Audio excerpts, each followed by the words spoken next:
Hi guys, so today we're going to do a lesson on animals in winter. That's going to be the name of our text that we are reading today. And I'm going to go ahead and go over the teak that we're going to be covering and what you're going to be getting out of it. Okay, so you will be able to identify factors in the environment that affect living things such as temperature and precipitation. You will also be able to identify the effects on living things caused by these changes as migration, hibernation, and dormancy. And this is TEAK 2.9b. So I know that we have covered this before in Spanish, but today we're going to go ahead and go over it in English.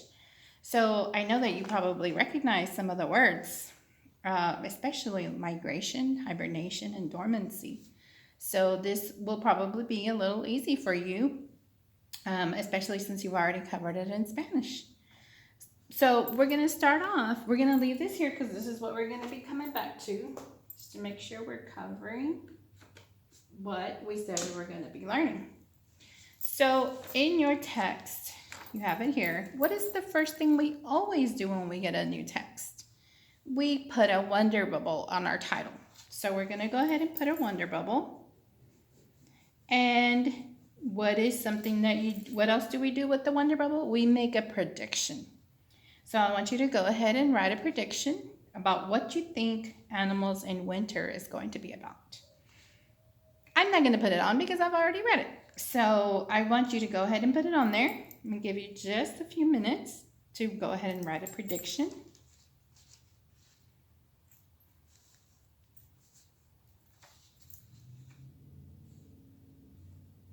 Animals in winter.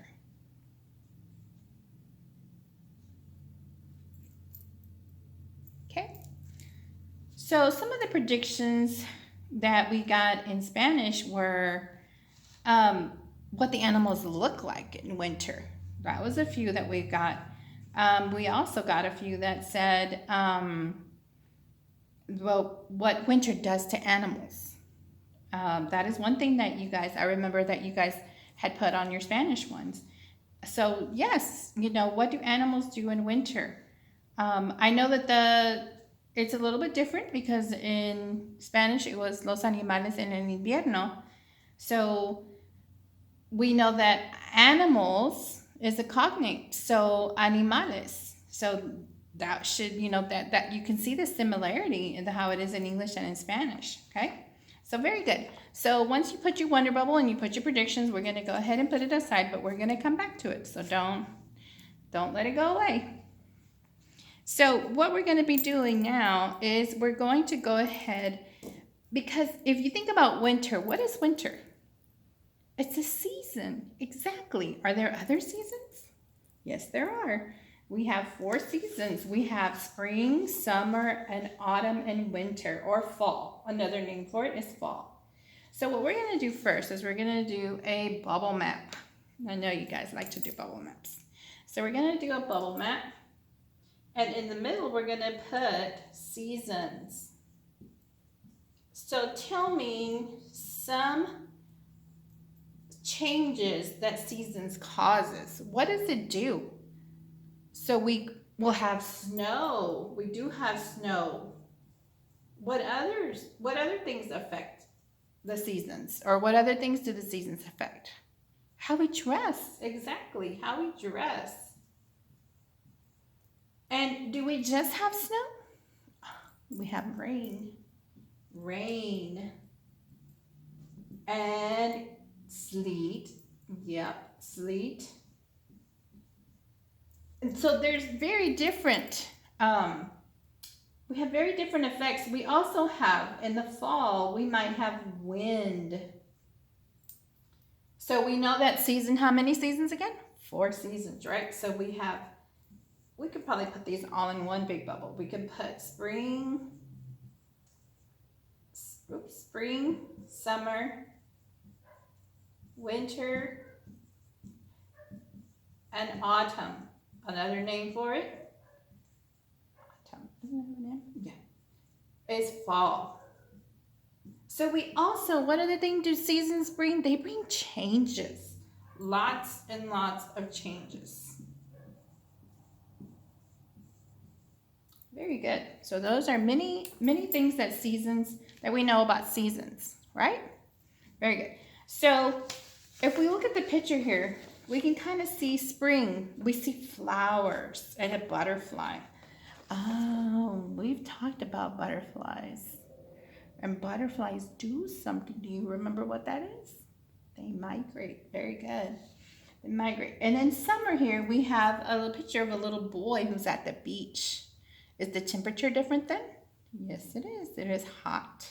That's why we go out and refresh ourselves at the beach. And then you have autumn here. Autumn, we see a picture of a pumpkin and some leaves around the pumpkin because the pumpkins kind of represent the holiday. And during fall, we have Thanksgiving, right? Exactly. And then we see, but also the leaves start to fall off the tree. So those are the changes that occur. There's lots of different changes. And here we have the flowers because those come up after winter. And then here it's just hot. And here we have winter. And we see the snow, but we also notice the tree. The trees look different. Over here, this one had leaves and this one does not, right? It's bare. It's bare. So we're going to talk a little about what's happening there and also how it affects the animals. So those are our seasons. Very good. Okay, so what we're going to need for our activity is we're going to need our Frayer model. Don't forget about your Frayer model. We know we do this for every time we have a new text and we have no vocabulary. So this one I've kind of changed it up for you. It's got what you need in each box in English and in Spanish to help you out. Okay? So what we're going to do first is I'm going to give you kind of like an example of how animals might feel in the winter and how they actually change, or how what they have actually makes them adapt. Adapt is kind of like adaptando. That's a cognate. Remember what a cognate is? It's kind of a word that's the same in English and it is in Spanish, right? Adapt. So let's go ahead and take our bubble map off.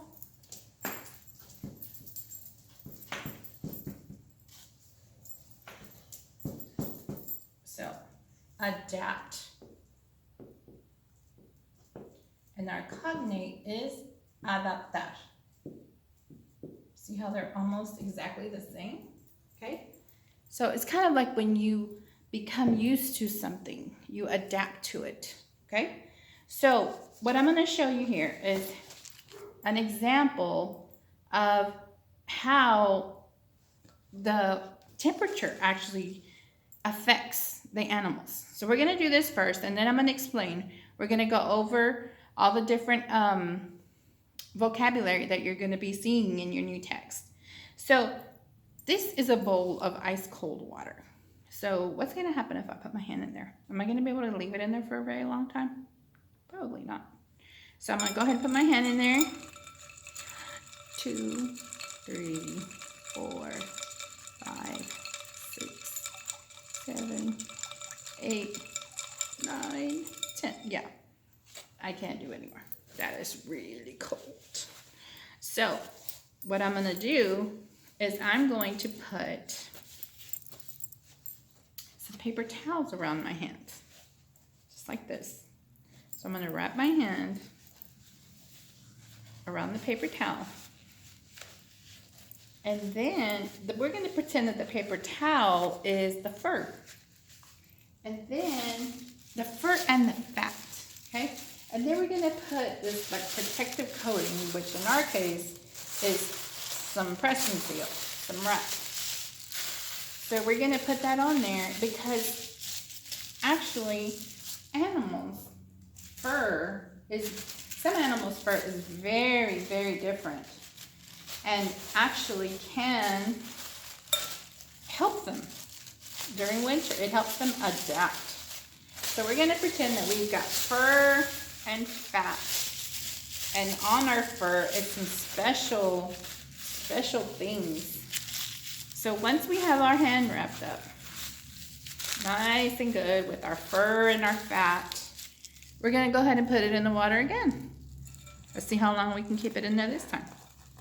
1, 2, 2, 3, 4, 5. You know, I actually cannot feel the cold.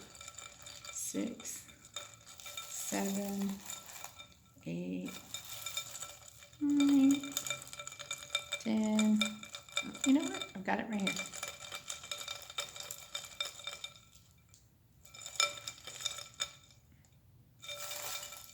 Wow. I can barely start to feel the cold. And that's already been almost 20 seconds. I can feel the cold a little bit, but not very much. So as you can see, this actually helps. So if the animals have the fat and the fur and how this right here is actually not allowing the water, the cold water, to go through there. So what do you think the water represents? This ice cold water. Precipitation, right? Yes, like rain, sleet. You know, that's kind of some of the things that we wrote on our bubble map. Yeah, or snow. Wow, it's already been like 30 seconds and my hand is still in there. And guess what? It is not cold.